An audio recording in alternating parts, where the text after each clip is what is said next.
Hello my dear family members, ఈరోజు అయితే సేమియా కాస్తున్నాను ఫ్రెండ్స్. ఒక గిన్నెలో నెయ్యి వేసి వేయడవనిచ్చి అందులో జీడిపప్పు కూడా వేసి లైట్ గోల్డెన్ కలర్ వచ్చేంత వరకు వేయించి తీసేసుకుంటున్నానండి. ఇందులోనే సేమియా కూడా వేసి వేయించేస్తున్నాను ఫ్రెండ్స్. చూడండి, ఇది చాలా చిన్న సేమియా అండి. దీన్ని హైదరాబాదీ సేమియా అంటారు. చూడండి ఫ్రెండ్స్, ఈ విధంగా నేను తీసుకుని ఇందులోనే 1 లీటర్ పాలు అయితే వేసేస్తున్నానండి. ఈ పాలు కూడా బాగా మరిగించుకుంటున్నాను ఫ్రెండ్స్.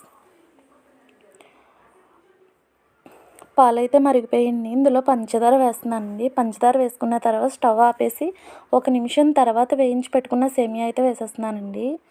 మనం మరిగినప్పుడు సేమియా కానీ వేస్తే సేమియా లేహం అయిపోతుందండి, మళ్ళీ మనకు కనిపించదు. చూడండి, సేమియా వేసేసిన తర్వాత అందులో లాలిక్కాయ పొడి, అలాగే వేయించి పక్కన పెట్టుకున్న జీడిపప్పు కూడా వేసేసానండి. సేమియా అయితే రెడీ అయిపోయింది ఫ్రెండ్స్. టేస్ట్ అయితే మాత్రం చాలా బాగుంది. తప్పకుండా ట్రై చేయండి ఫ్రెండ్స్. నా వీడియో కనుక మీకు నచ్చితే లైక్ చేయండి, షేర్ చేయండి, సబ్స్క్రైబ్ చేయండి. Thanks for watching.